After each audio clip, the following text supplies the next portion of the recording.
नमस्कार दोस्तों, आप सभी का स्वागत है टारगेट विद नीतीश में। दोस्तों, ये जो प्रैक्टिस सेट है इसमें हम कुल 125 क्वेश्चन सॉल्व करेंगे जो यूपी पीजीटी जीआईसी के एग्जाम के लिए अति महत्वपूर्ण होगा। तो आइए शुरू करते हैं आज का ये महत्वपूर्ण भाग। पहला प्रश्न है, मार्टल कपलान के अंतर्राष्ट्रीय व्यवस्था के किस मॉडल में प्रत्येक राज्य समान रूप से शक्तिशाली है?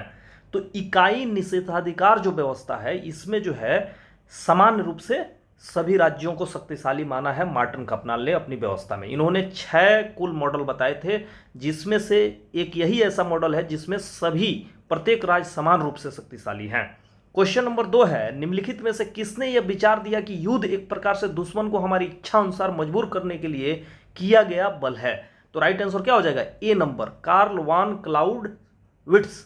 तो दोस्तों, जैसा कि आपको मैंने बताया कि ये एक प्रैक्टिस सेट है, तो इसमें हमारा मकसद होगा कि कम समय में 125 क्वेश्चन को हम सॉल्व करें, और आप जो है प्रैक्टिस सेट बनाइए और कमेंट सेक्शन के माध्यम से बनाइए कितने क्वेश्चन सही हो रहे हैं आपके।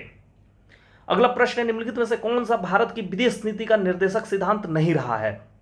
तो भारतीय विदेश नीति का जो है साम्यवाद का विरोध जो है निर्देशक सिद्धांत नहीं रहा है।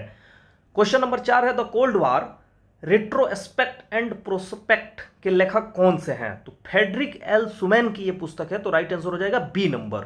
एक पारराष्ट्रीय राज्य को होने के लिए जाना जाता है, तो इसका मतलब यह हुआ कि जैसे मान लीजिए भारत है, भारत के बगल में जो है राष्ट्र जो भारत से परे है, पाकिस्तान हो गया, बांग्लादेश हो गया, तो इसमें जो है संप्रभुता, विभाजित संप्रभुता आप कह सकते हैं। भारत राष्ट्र की बात की जाए तो इसकी संप्रभुता भारत के संदर्भ में जो है एकजुट है, लेकिन पाकिस्तान की बात की जाए तो विभाजित संप्रभुता है, क्योंकि वो दूसरा देश हो जाता है। तो राइट आंसर हो जाएगा सी। क्वेश्चन नंबर 6 है, परमाणु फुटबॉल जो हाल ही में खबरों में सुर्खियों में बटोरता रहा किस देश से संबंधित है? तो यूएसए से संबंधित है। यूएसए के परमाणु बटन से संबंधित है ये, जो राष्ट्रपति के पास होता है। क्वेश्चन नंबर 7 है, किसी विशिष्ट राष्ट्र के नागरिकों द्वारा निर्मित सेवाओं और उत्पादों के संयुक्त मूल्यांकन और उनके संचयी संपत्ति की कीमत को दर्शाने के लिए अर्थशास्त्रियों द्वारा किस शब्द का प्रयोग किया जाता है? तो ये जीडीपी का एक तरह से कह सकते हैं कि डिफिनीशन है। तो राइट आंसर क्या हो जाएगा? ए, सकल घरेलू उत्पाद। क्वेश्चन नंबर 8 है, सूची 1 और सूची 2 के साथ सुमिलित कीजिए तथा नीचे दिए कोड से सही उत्तर का चयन कीजिए। तो वैश्विक सदस्यता एवं समान उद्देश्य यूएनए हो जाएगा। क्षेत्रीय सदस्यता एवं समान उद्देश्य जो है यूरोपीय यूनियन हो जाएगा। क्षेत्रीय सदस्यता एवं सीमित उद्देश्य इसका हो जाएगा नाटो, ठीक है, NATO। और वैश्विक सदस्यता एवं सीमित उद्देश्य जो है ILO हो जाएगा, ठीक है। तो आप देख पा रहे हैं कि ए का 2, बी का 1, इसमें देखिए ए का 1, ए का 2, बी का 1, तो ए इसका राइट आंसर हो जाएगा, ठीक है। और इस जो प्रैक्टिस सेट है इसको मैं आपको टेलीग्राम चैनल पे दे दूंगा, वहां आपसे प्राप्त कर सकते हैं। निम्नलिखित में से कौन विश्व बैंक समूहों का पूर्व अध्यक्ष नहीं है? तो इसमें थॉमस फ्रीडमैन नहीं है, जबकि सभी जो है विश्व बैंक समूहों के पूर्व अध्यक्ष रहे हैं। कैपिटलिज्म एंड फ्रीडम इनकी पुस्तक है। क्वेश्चन नंबर 10 है, यदि कोई हथियार नहीं होंगे तो कोई युद्ध नहीं होगा। यह धारणा किस पर आधारित है? निशस्त्रीकरण की जो है अवधारणा पर आधारित है। तो राइट आंसर हो जाएगा डी। क्वेश्चन नंबर 11 है, सूची 1 और सूची 2 को सुमिलित कीजिए। मैं डायरेक्ट सुमिलित कर रहा हूं, तो आपको बता दें कि न्यूक्लियर नॉन प्रोलिफरेशन संधि है जो है ये 1968 में हुआ है। स्ट्रेटेजिक आर्म्स लिमिटेशन संधि जो है ये 1972 में हुआ है।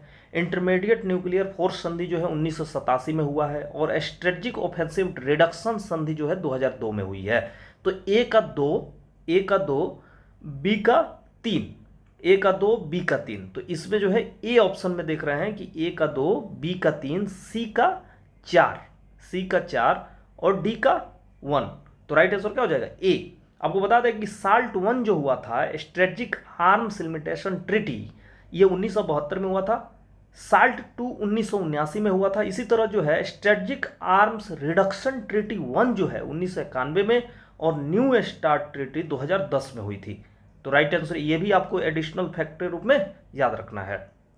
अगला प्रश्न है, संयुक्त राज्य अमेरिका और भूतपूर्व सोवियत संघ के संदर्भ में देतांत का क्या तात्पर्य है? तो दोनों के मध्य तनाव में शिथिलता। तो राइट आंसर क्या हो जाएगा? बी। वार्सा पैक्ट पर हस्ताक्षर कब हुए? मई 1955 में जो है वार्सा पैक्ट पर हस्ताक्षर हुए। वार्सा पैक्ट जो है 1991 में समाप्त हुआ। और SEATO, South East Asian Treaty Organization, 1954 में इसको संधि हुआ था। ये भी एक नाटो की तरह है, ये साउथ ईस्ट एशियन नेशन के लिए था। 1977 में समाप्त हुआ। इसी तरह सेंटो, सेंट्रल ट्रीटी ऑर्गेनाइजेशन, जो ये जो मध्य पूर्व के देश हैं उनके लिए था, जिसमें बगदाद पैक्ट भी कहा जाता है, जो 1955 में हुआ और 1979 में समाप्त हुआ। अगला क्वेश्चन है, किसने भविष्यवाणी की थी कि परमाणु प्रौद्योगिकी बहुत आवश्यक होने जा रही है, और न केवल बिजली क्षेत्र में बल्कि जीवन के बेहतरी के लिए अन्य सामाजिक उपयोगों के लिए भी? तो ऑप्शन जितने भी दिए गए हैं, पीजे अब्दुल कलाम, जेसी बोस, सीवी रमन, उपयुक्त में से कोई नहीं, इसमें से कोई सही नहीं है, तो राइट आंसर हो जाएगा डी। ये जो बात है ये एच.जी. भाभा ने दी थी, होमी जहांगीर भाभा ने दी थी, जिनको भारत में परमाणु कार्यक्रम का जनक माना जाता है। ठीक है, तो राइट आंसर क्या होगा? होमी जहांगीर भाभा। क्वेश्चन नंबर 15 है, वह अवधि जब युद्ध न हो तो प्रबल होता है और ना ही वास्तव में लड़ा जाता है, तथापि युद्ध को जन्म देने वाली शक्तियां यथावत रहती हैं, उसे किसे कहा जाता है? तो तनाव शैथिल्य। ठीक है, तनाव शैथिल्य आप जानते हैं कि शीत युद्ध के समय ये स्थिति आई थी, तो इसको जो है हम ऐसी अवस्था कहते हैं जब युद्ध न तो प्रबल होता है और न ही वास्तव में लड़ा जाता है। राइट आंसर हो जाएगा सी। क्वेश्चन नंबर 16 है, हमजा अल्वी ने अति विकसित राज्य शब्द का प्रयोग किसके लिए किया है? तो उत्तर औपनिवेशिक राज्य के लिए जो है हमजा अल्वी ने अति विकसित राज्य शब्द का प्रयोग किया है। अगला प्रश्न है, निम्नलिखित विचार किससे संबंधित है? तो साम्राज्यवाद की, पूंजीवाद की चरम अवस्था है, इसको जो है व्लादिमीर लेनिन ने कहा था। ठीक है, किसने कहा था? व्लादिमीर लेनिन ने। साथ ही साथ यहां पे देखिए ए का थ्री जो है डायरेक्ट मिल जा रहा है, ए का थ्री। कभी कभी जो है प्रश्न जो है एक ऑप्शन को भी मिलान कर देने से सही हो जाता है। बी का क्या हो जाएगा? यहाँ पे 1 नंबर हो जाएगा, सी का हो जाएगा 2 नंबर, ठीक है, और डी का हो जाएगा 4 नंबर। तो राइट आंसर क्या हो जाएगा? बी। अगला प्रश्न है, निम्नलिखित में से कौन सा विषय अपने सभी रूपों में उदारवाद का केंद्रीय विषय रहा है?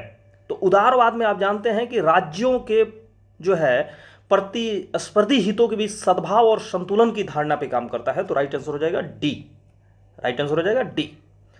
अगला प्रश्न है, दक्षिण दक्षिण सहयोग विकासशील देशों के बीच तकनीकी सहयोग को बढ़ावा देने और कार्यान्वित करने के लिए निम्नलिखित में से किस कार्य योजना को अपनाने से उत्पन्न हुआ है? तो ब्यूनर्स आयर्स योजना 1978। राइट आंसर हो जाएगा सी।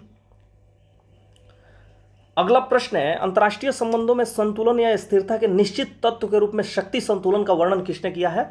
तो इसका राइट आंसर हो जाएगा जॉर्ज श्वार्ज़ेनबर्गर। राइट आंसर हो जाएगा बी। अगला प्रश्न है, एनपीटी और सीटीबीटी पर भारत की स्थिति क्या है? इसमें 4 ऑप्शन दिए गए हैं, आप पढ़ के टिक कर सकते हैं और नीचे कमेंट सेक्शन के माध्यम से बताइए कि 125 क्वेश्चन के प्रैक्टिस सेट में आपका क्वेश्चन कितना सही हुआ। तो आपको बता दें कि एनपीटी और सीटीबीटी जो भी है, कॉम्प्रिहेंसिव ट्रीटी बैंड ट्रीटी है और न्यूक्लियर नॉन प्रोलिफरेशन ट्रीटी, इन दोनों पर भारत ने हस्ताक्षर नहीं किया है। तो राइट आंसर हो जाएगा बी। अगला प्रश्न है, 123 सैन्य परमाणु समझौते पर किन 2 देशों के बीच हस्ताक्षर किया गया था? तो यह संयुक्त राज्य अमेरिका और भारत के बीच किया गया था। तो राइट आंसर हो जाएगा डी। अगला प्रश्न है, निम्नलिखित में से कौन गैर परंपरागत सुरक्षा के खतरे हैं? तो जलवायु परिवर्तन, मादक द्रव्यों की तस्करी, समुद्री लूटपाट, ये तीनों जो हैं गैर परंपरागत सुरक्षा के खतरे हैं। राइट आंसर हो जाएगा डी। क्वेश्चन नंबर 24 है, 1991 में भारत ने उदारीकरण, निजीकरण और वैश्वीकरण की नीति अपनाई। यह दोई मोई नामक नवीकरणीय प्रक्रिया के समान नीति थी जो देश द्वारा 1986 में अपनाई गई थी। तो राइट आंसर हो जाएगा बी। वियतनाम से यह अपनाई गई थी, दोई मोई नामक नवीकरण प्रक्रिया के समान नीति थी। तो राइट आंसर हो जाएगा बी।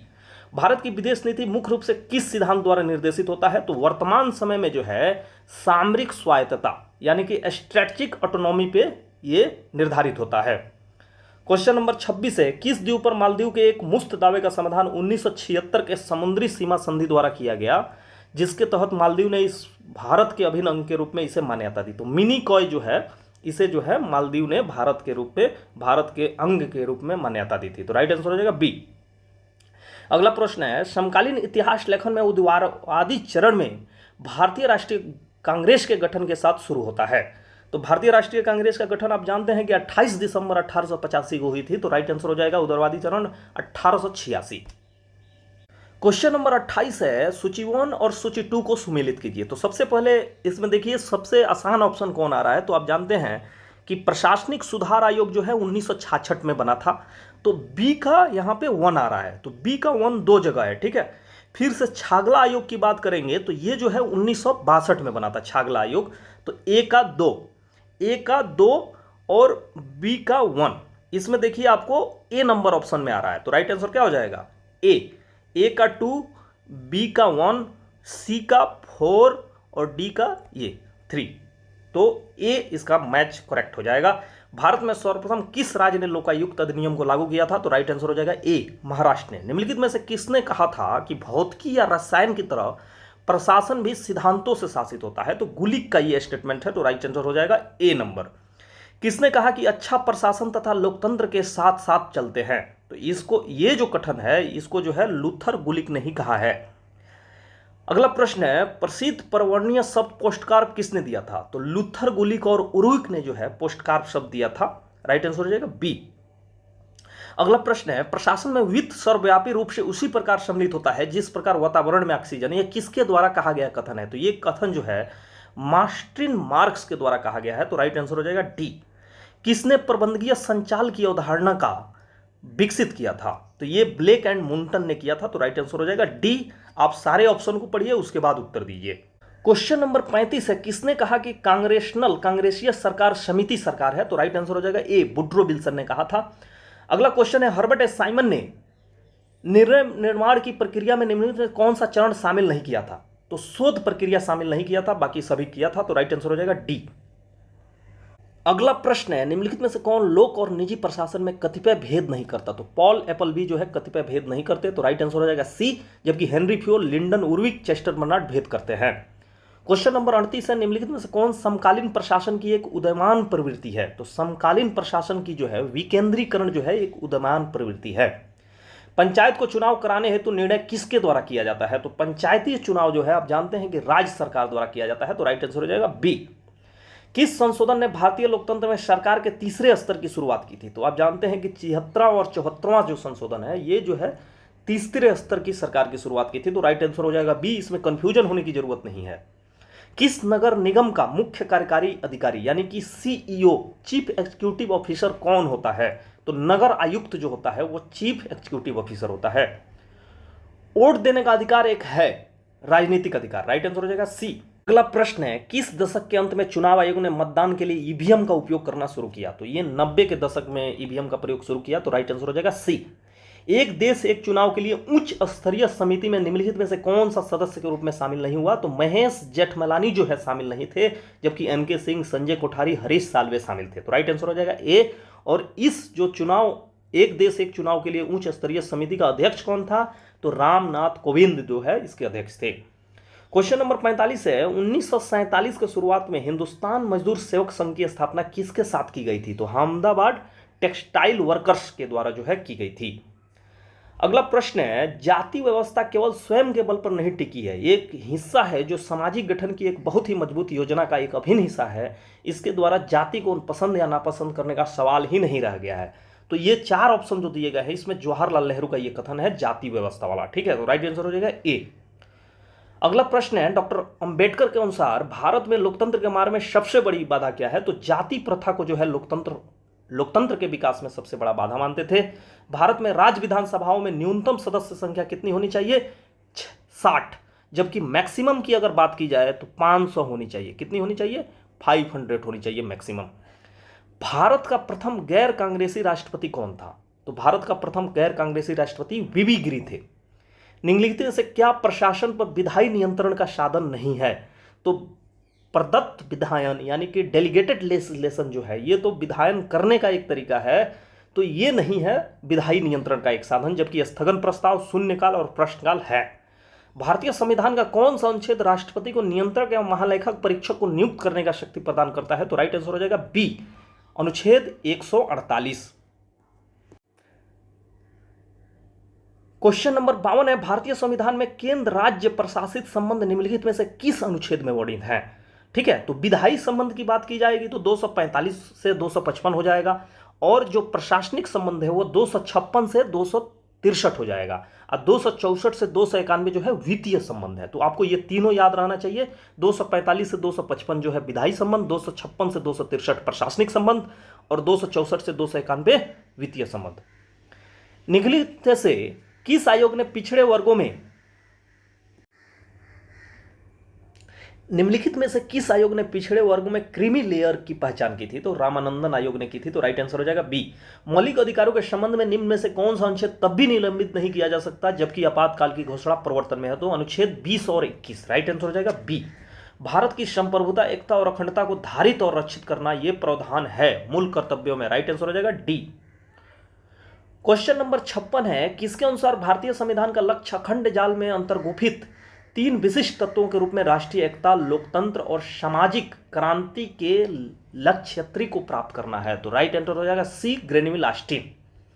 धर्मनिरपेक्षता की संकल्पना की व्याख्या में अंतर संबंध है स्वतंत्रता और समानता। राइट आंसर हो जाएगा सी। किस विषय में केसी मुंशी का अभिमत था कि उभरते लोकतंत्र को खंजर भोंका गया है? तो मार्ले मिंटो सुधार 1909 के संदर्भ में यह मत था। किस मामले में भारत के सर्वोच्च न्यायालय ने प्रस्तावना को संविधान नहीं माना था, हिस्सा नहीं माना था? तो बेरूबारी मामला में नहीं माना था, जबकि इन सभी मामलों में माना था। भारतीय राष्ट्रवाद ब्रिटिश राज्य का शिशु था, किसने टिप्पणी की थी? तो राइट आंसर हो जाएगा बी, कुपलैंड ने यह टिप्पणी की थी। स्वतंत्र भारत के प्रथम भारतीय गवर्नर जनरल कौन थे? तो चक्रवर्ती राजगोपालचारी स्वतंत्र भारत के प्रथम भारतीय गवर्नर जनरल थे। निम्नलिखित में से किसने भारतीय राष्ट्रीय आंदोलन में नरमपंथी मूल्यों को प्रतिनिधित्व किया था? तो गोपाल कृष्ण गोखले। राइट आंसर हो जाएगा ए। तुलनात्मक राजनीति के अध्ययन में इतिहासवाद के पतन का कारण नहीं था, तो सांस्कृतिक परमवाद जो है नहीं था। तो राइट आंसर हो जाएगा ए, जबकि ये सभी तीनों थे। अगला प्रश्न है, सूची 1 और सूची 2 को सुमिलित करिए और नीचे दिए कुटों का सही प्रयोग कीजिए। ठीक है, तो यहां पे ऑप्शन ए है और सूची 1 है, सूची 2 है। तो सबसे पहले आपको आसान जो है सबसे मिलाएंगे, जनसभाओं में सम्मिलित होना, ये किसका ये है? तो ये आप राजनीतिक सहभागिता है, तो बी का 4 होगा। ठीक है, तो बी का 4 आप देखेंगे कि एक ही ऑप्शन में मिल जा रहा है, तो राइट आंसर हो जाएगा डी। आप इसको जो है अपने मन से करिएगा। अगला प्रश्न है, निम्नलिखित में से किसने the revolt of the masses पुस्तक के लेखक हैं? तो ये है Jose Ortega y Gasset. Right answer हो जाएगा बी। निम्नलिखित से किसने कल्पित समुदाय के रूप में राष्ट्र को परिभाषित करते हुए राष्ट्रवाद को विशेष प्रकार की सांस्कृतिक कलाकृति माना है? तो बेंडिक एंड एक्शन ने माना है। तो राइट आंसर हो जाएगा सी। निम्नलिखित विद्वानों में से किसने यह विचार व्यक्त किया कि जनमत के निर्माण में प्रमुख भूमिका पर्यावरण की होती है? तो वाल्टर लिपमैन ने जो है यह विचार व्यक्त किया था कि जनमत के निर्माण में पर्यावरण की भूमिका होती है। किस देश में सिविल सेवक किसी राजनीतिक दल का सदस्य बन सकते हैं? तो यह ऐसा व्यवस्था जो है फ्रांस में है। अगला प्रश्न है, उपद्रव और प्रदर्शन निम्नलिखित से किसके उदाहरण है? तो इसमें संस्थागत हित समूह, समुदायात्मक हित समूह और समुदायात्मक हित समूह, ये जो है चमत्कारिक हित समूह के हैं जो अचानक आके खड़ी हो जाती है किसी घटना के स्थल पे और उपद्रव या प्रदर्शन करने लगती है। तो राइट आंसर हो जाएगा डी। क्वेश्चन नंबर 70 है, सूची 1 और सूची 2 को सुमिलित कीजिए और नीचे दिए गए कूट का सही चयन कीजिए। तो first pass the post system जो है यूएसए में है, सेकंड मतदान प्रणाली यानी कि सेकंड बैलेट सिस्टम जो है फ्रांस में है। ठीक है, अतिरिक्त जो सदस्य प्रणाली है ये जर्मनी में है और वैकल्पिक मत प्रणाली जो है ये है आपका ऑस्ट्रेलिया में है। तो फर्स्ट ए का जो है 3 होगा और डी का जो है 2 होगा, ए का 3 और डी का 2। ठीक है, तो इसमें जो है एक ही ऑप्शन में है, तो राइट आंसर हो जाएगा डी। संयुक्त राज्य अमेरिका के राष्ट्रीय विधानमंडल के रूप में जाना जाता है, संयुक्त राज्य अमेरिका के राष्ट्रीय विधानमंडल के रूप में जाना जाता है, आप जानते हैं कांग्रेस कहते हैं वहां की संसद को। क्वेश्चन नंबर 72 है, निम्न में से कौन सा अमेरिकी प्रतिनिधि सदन से संबंधित नहीं है? तो फिलिबस्टर जो है ये अमेरिकी प्रतिनिधि सदन से संबंधित नहीं है, तो राइट आंसर हो जाएगा डी। ब्रिटेन में वित्त मंत्रालय को क्या कहते हैं? तो ब्रिटेन में वित्त मंत्रालय को राजकोष विभाग कहते हैं, डिपार्टमेंट ऑफ ट्रेजरी। तो राइट आंसर हो जाएगा ए। निम्न अंगों में से अमेरिकी संविधान में संतुलन रखने वाला पहिया कौन सा माना जाता है? सर्वोच्च न्यायालय को जो है पहिया माना जाता है, तो राइट आंसर हो जाएगा बी। निम्न में से किसने कहा कि संसदीय लोकतंत्र की कीमत नौकरशाही है? तो हर्बर्ट मॉरिसन का कथन है कि संसदीय लोकतंत्र की कीमत नौकरशाही है। निम्नलिखित में से किस देश में दोहरी नागरिकता के सरकार का संघीय रूप है? तो आप जानते हैं यूएसए में जो है दोहरी नागरिकता के साथ सरकार का संघीय रूप है। क्वेश्चन नंबर 77 है, अध्यक्षात्मक शासन प्रणाली की मुख्य विशेषता क्या है? तो कार्यपालिका का अध्यक्ष राष्ट्रपति होता है, सही है। राष्ट्रपति अपने मंत्रिपरिषद की नियुक्ति करती है, राइट है। राष्ट्रपति व्यवस्थापिका का विघटन नहीं कर सकता, सही है। तो इसके कारण राइट आंसर हो जाएगा डी। क्वेश्चन नंबर 78 है, 1787 के फिलाडेल्फिया कन्वेंशन ने संयुक्त राज्य अमेरिका में किस प्रकार की संविधान प्रणाली को संशोधित किया? तो बता दें आपको, कॉन्फेडरेशन था उस समय, उसको संशोधन किया था, तो राइट आंसर हो जाएगा बी। कौन यह स्वीकार करता है कि संविधान उन नियमों को कहते हैं जो सर्वोच्च सरकार की रूपरेखा निर्धारित करती है? ऑप्शन ए है पाइली, ऑप्शन बी है लीकॉक, ऑप्शन सी है ऑस्टिन और ऑप्शन डी है सी एफ स्ट्रांग। तो राइट आंसर हो जाएगा डी, सी एफ स्ट्रांग। अगला प्रश्न है, अमेरिकी प्रणाली में निहित शक्तियों का अर्थ है कि, वेस्टेड शक्तियों का अर्थ है संघीय सरकार आपातकाल लागू कर सकती है, संघीय शक्तियां संसद में निहित है, संघीय शक्तियां राष्ट्रपति में निहित है, संघीय सरकार को वे शक्तियां भी मिल सकती हैं जो संविधान में स्पष्ट उल्लेखित नहीं है। तो राइट आंसर हो जाएगा डी, राइट आंसर हो जाएगा डी। अगला क्वेश्चन है, निम्नलिखित में से किसने सर्वोच्च न्यायालय को कांग्रेस का तृतीय सदन कहा है? तो लास्की ने कहा है। तो राइट आंसर हो जाएगा ए। अगला है, सूची 1 और सूची 2 को सम्मिलित कीजिए। तो मैं केवल जो है संविधान, अमेरिका का संविधान जो है उपराष्ट्रपति को पदेन सदस्य मानता है उचली सदन का, ठीक है। कनाडा का संविधान जो है ये आपका जो है संघ सरकार में अवशिष्ट शक्तियां निहित होती है, ये कहता है। ऑस्ट्रेलिया का संविधान समवर्ती सूची से संबंधित है और जापान का संविधान विधि द्वारा स्थापित प्रक्रिया से संबंधित है। तो डी का 1, फिर से ए का 3, राइट आंसर हो जाएगा डी नंबर। अगला प्रश्न है, स्मृति के लेखक कौन है? तो स्मृति मनु स्मृति के लेखक है मनु।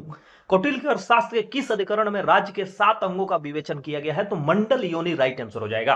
डॉक्टर राम मनोहर लोहिया ने निम्नलिखित में से किस राजनेता को गूंगी गुड़िया कहा है? तो इंदिरा गांधी को कहा है। तो राइट आंसर हो जाएगा सी। अधिकारों पर बहुत अधिक बल दिया गया है, दायित्वों पर बहुत कम जोर दिया गया है। या दायित्वों को निर्वहन दृढ़ता पूर्वक किया गया होता तो अधिकार स्वयं ही उसमें निःसृत होते। तो ये जो कथन है, ये कथन है जवाहरलाल नेहरू का। तो राइट आंसर हो जाएगा सी। अगला प्रश्न है, मार्क्स का अंतिम ध्येय क्या था? एक वर्गहीन समाज की स्थापना करना। राइट आंसर हो जाएगा ए। कॉल पॉपर ने किसकी ऐतिहासिकता की आलोचना की थी? तो प्लेटो और हीगल की ऐतिहासिकता की आलोचना कॉल पॉपर ने की थी। तो राइट आंसर हो जाएगा सी। इसमें एक मार्क्स भी जोड़ लीजिए आप। निम्नलिखित में से किसने विज्ञान के दर्शन में विज्ञान और अविज्ञान के मध्य विभेद किया है? तो राइट आंसर हो जाएगा ए, आर एच टॉनी ने किया है। राइट आंसर हो जाएगा ए। हीगल ने कहीं पर टिप्पणी की है कि विश्व इतिहास में बड़े महत्व की सभी घटनाएं और व्यक्ति तो 2 बार घटित होती हैं। वह जोड़ना भूल गया कि पहली बार त्रासदी के रूप में, दूसरी बार मजाक के रूप में। यह उदाहरण किसका है? तो कार्ल मार्क्स का है। तो राइट आंसर हो जाएगा ए। 90 का क्या हो जाएगा? ए नंबर जो है राइट आंसर हो जाएगा। निम्नलिखित में से किसने तर्क दिया कि कला और विज्ञान के विकास ने मानव को भ्रष्ट कर दिया है? ये रूसो का कथन है। राइट आंसर हो जाएगा सी। निम्नलिखित में से कौन प्राकृतिक स्वतंत्रता का समर्थक था? तो प्राकृतिक स्वतंत्रता का जो समर्थक था वो रूसो था। राइट आंसर हो जाएगा बी। क्वेश्चन नंबर 93 है, निम्नलिखित में से किसने कहा कि प्राकृतिक अधिकार वह स्वतंत्रता है जो प्रत्येक व्यक्ति को अपने स्वयं की प्रकृति के संरक्षण के लिए अपने स्वयं की शक्ति का उपयोग करने के लिए आता है? तो अपने स्वयं के जीवन का फलस्वरूप कुछ भी करने के लिए अपने निर्णय तर्क में वो सबके लिए उपयुक्त साधन होने की कल्पना करेगा। तो राइट आंसर हो जाएगा डी। थॉमस हॉब्स का ये कथन है। राइट आंसर हो जाएगा डी। क्वेश्चन नंबर 94 है, 2 ट्रीटी ऑन सिविल गवर्नमेंट के लेखक कौन है? तो आप जानते हैं कि लॉक जो है इसके लेखक है। निम्नलिखित में से कौन अरस्तु के शिक्षण संस्थान का नाम है? तो लीसियम जो है अरस्तु के शिक्षण संस्थान का नाम था, जबकि प्लेटो का शिक्षण संस्थान का नाम अकादमी है। 96 है, प्लेटो ने एक आदर्श राज्य की जनसंख्या निश्चित की है। तो बी उत्तर हो जाएगा। 5040 उन्होंने निश्चित किया है, जबकि रूसो की अगर बात होती तो 10,000 हो जाता। प्लेटो की रिपब्लिक का उप शीर्षक क्या है? तो जस्टिस, रिलेटेड टू जस्टिस, न्याय से संबंधित है। राइट आंसर हो जाएगा कंसर्निंग जस्टिस, जिसको बोलते हैं, ए ऑप्शन। कल्याणकारी राज्य शास्त्रीय उदारवाद के निम्नलिखित में से किसमें परिवर्तन का परिणाम है? तो कल्याणकारी राज्य जो है सकारात्मक उदारवाद हो गया है, इसके कारण जो है ये शास्त्रीय उदारवाद से आगे बढ़ चुका है। तो राइट आंसर हो जाएगा सी। किसने लोकतंत्र को सरकार का एक रूप जिसमें सभी का हिस्सा है के रूप में वर्णित किया है? तो जॉन सीले ने किया है। किस कृति को साम्यवाद की बाइबिल कहा जाता है? तो दास कैपिटल को कहा जाता है। ये याद रहना चाहिए, कम्युनिस्ट मैनिफेस्टो से आपको कंफ्यूज नहीं होना है। दास कैपिटल राइट आंसर हो जाएगा डी। अगला प्रश्न है, सही सूची 1 को सूची 2 से मिलाइए। तो आपको बता दें कि व्यक्तिवाद जो है, यानी कि आप कह सकते हैं कि उदारवाद जो है राज्य को एक आवश्यक बुराई मानता है। तो राइट आंसर हो जाएगा ए, बी का 4, ठीक है। वही आदर्शवाद मानता है कि राज्य आवश्यक है। मार्क्सवाद जो है राज्य वर्गहीन समाज की मांग करता है, और अराजकतावाद जो है राज्य को एक अनावश्यक बुराई मानता है। ए का 3 एक ही ऑप्शन से आ जा रहा है, तो सी राइट आंसर हो जाएगा। किसने कहा कि राज्य का आधार शक्ति नहीं इच्छा है? तो ये टी.एच. ग्रीन का फेमस कथन है, राज्य का आधार शक्ति नहीं इच्छा है। सूची 1 और सूची 2 के साथ सुमेलित कीजिए तथा सही उत्तर का चयन कीजिए। तो आपको बता दें कि यूटोपियन समाजवाद जो है वह सेंट साइमन से संबंधित है, जबकि वैज्ञानिक समाजवाद कार्ल मार्क्स से संबंधित है। श्रेणी समाजवाद जो है जीडीएच कोल से संबंधित है, और फेबियन समाजवाद जो है सिडनी वेब से संबंधित है, ठीक है। तो बी का 3 आ रहा है यहाँ पे। तो बी का 3 आप देखिए यहाँ पे 2 जगह है, ठीक है। फिर से आप मिलान करिए, ए का 4, ए का 4, ए का 4, बी का 3, इसमें भी 2 जगह है। अब तीसरा जो ऑप्शन है श्रेणी समाजवाद, डी का 2, डी का 2 देखिए, डी का 2 जो है यहां पे एक जगह आ रहा है इसमें, तो राइट आंसर हो जाएगा डी। राज्य की स्थापना और संचालन स्वयं ईश्वर द्वारा किया जाता है, यह कथन राज्य की उत्पत्ति से किस सिद्धांत का समर्थन करता है? दैवी उत्पत्ति का सिद्धांत का यह समर्थन करता है, क्योंकि ये जो है मानता है कि दैव जो है, देवता जो है, उनके द्वारा नियुक्त जो है राजा ही राज्य का संचालन कर रहा है। अगला प्रश्न है, निम्नलिखित में से कौन गया परिकल्पना से संबंधित है जो प्रस्तावित करती है कि पृथ्वी को एक जटिल सौ विनियमित जीवित प्रणाली के रूप में सबसे अच्छी तरह समझा जा सकता है? तो ये जो है स्टेटमेंट है जेम्स लेवलॉक जो है इससे संबंधित है, तो राइट आंसर हो जाएगा बी। किसने कहा है कि स्वतंत्रता अति शासन का विलोम है? तो सीले का ये कथन है, स्वतंत्रता अति शासन का विलोम है, और हर एग्जाम में पूछा जाता है। निम्नलिखित में से कौन सा कथन सही है? तो स्वतंत्रता और समानता जो है एक दूसरे के पूरक होते हैं, ये राइट आंसर हो जाएगा बी। अगला प्रश्न है, प्रक्रियात्मक न्याय के संदर्भ में निम्नलिखित में से कौन सा कथन सही नहीं है? तो इसमें चारों ऑप्शन जब देखेंगे तो उत्पादन और वितरण भिन्न है, ये सही नहीं है, तो राइट आंसर हो जाएगा डी। निम्नलिखित में से किस विचारक ने स्वतंत्रता तथा समानता को पूरक माना है? तो मैकाइबर ने माना है, जबकि लॉर्ड एक्टन, डी टाकविले, मैकियावेली ने विपरीत माना है। इनमें से किसने कहा कि प्रत्येक राज्य अपने अधिकारों को सजाना जाता है जो बनाए रखता है? तो ये पास हेराल्ड जे लास्की का कथन है। किसने कानून को उच्चतर द्वारा निम्नतर को दिए गए आदेश के रूप में वर्णित किया है? तो ये जॉन ऑस्टिन का कथन है, तो राइट आंसर हो जाएगा डी। अगला प्रश्न है, इक्विनाश ने कानून का वर्गीकरण 4 प्रकार से किया था, सही को पहचाने। तो इक्विनाश ने शाश्वत कानून, प्राकृतिक कानून, मानवीय कानून और दैविक कानूनों की बात की है, तो राइट आंसर हो जाएगा ए। बहुलवाद का जनक किसे माना जाता है? तो गिरियके को जो है बहुलवाद यानी कि प्लुरलिज्म का जनक माना जाता है। क्वेश्चन नंबर 114 है, असीमित संप्रभुता, असीमित संप्रभुता की बात जो है हॉब्स करते हैं, तो ए का 4, ठीक है। सीमित संप्रभुता की बात लॉक करते हैं, बी का 1, ए का 4, बी का 1, राइट आंसर हो जाएगा बी। जबकि बहुलवादी संप्रभुता की बात जो है लॉस्की करते हैं, एकलवादी संप्रभुता की बात ऑस्टिन करते हैं, तो राइट आंसर हो जाएगा बी। क्योंकि समाज संघीय है इसलिए सत्ता भी संघीय होनी चाहिए, यह कथन किसका है? तो यह कथन है लास्की का, राइट आंसर हो जाएगा बी। निम्नलिखित में से किस विचारक ने एक सर्वशक्तिमान संप्रभु का विचार दिया है? सर्वशक्तिमान संप्रभुता के विचार जो है ये टी हॉब्स ने दिया है।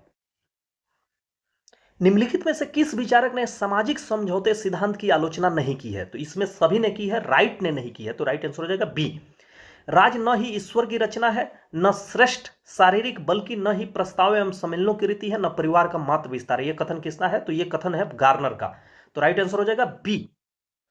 क्वेश्चन नंबर 119 है, निम्नलिखित में से कौन सा जोड़ा सही नहीं है? तो इसमें दैवी उत्पत्ति का सिद्धांत जो है यह सही है, जेम्स प्रथम।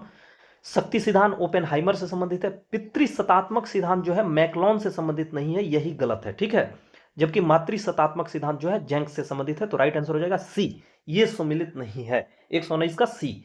हाब्स के समझौते में लोगों ने लेवियाथन को क्या समझौता? तो लेवियाथन को लोगों ने अपने सभी अधिकार सौंप दिए थे, तो राइट आंसर हो जाएगा सी। किस पुस्तक में कहा गया है कि मेरी आत्मा का निवास स्थान राज्य में है? तो ये जो है न्यू एस्टेट में कहा गया है, जो एम फोलेट का पुस्तक है। किसकी पुस्तक है? एम फोलेट, ठीक है, राइट आंसर हो जाएगा न्यू एस्टेट। निम्नलिखित में से राजनीतिक विज्ञान में सुपर स्ट्रक्चर या प्रभावी संरचना का सिद्धांतकार किसे माना जाता है? तो एंटोनियो ग्राम्सी को माना जाता है। ए प्रिजन नोटबुक इनकी पुस्तक है, ए प्रिजन नोटबुक, ठीक है, इनकी पुस्तक है। क्वेश्चन नंबर 123 है, व्यवहारवाद किसके व्यवहार पर ध्यान केंद्रित करता है? तो ये नागरिक, राजनीतिक वर्ग, नौकरशाही, तीनों के पर ध्यान केंद्रित करता है, तो राइट आंसर हो जाएगा डी। क्वेश्चन नंबर 124 है, निम्न में से कौन सा समुच्चय राजनीतिक विज्ञान के विषय के क्षेत्र को परिभाषित करता है? तो राज्य, मूल्य, सरकार, निर्णय निर्माण और राजनीतिक दल, ये जो है राजनीतिक विज्ञान के विषय क्षेत्र को परिभाषित करता है, तो राइट आंसर हो जाएगा डी। निम्नलिखित में से कौन राजनीतिक विज्ञान को विज्ञान नहीं मानता? तो राजनीतिक विज्ञान को एफ.डब्ल्यू. मैटलैंड विज्ञान नहीं मानते, तो राइट आंसर हो जाएगा डी। तो दोस्तों ये रहा प्रैक्टिस सेट 1 का 125 क्वेश्चन। आपके कितने क्वेश्चन सही हुए आप कमेंट सेक्शन के माध्यम से जरूर बताइए। मैं जल्द ही सेकंड प्रैक्टिस सेट लेकर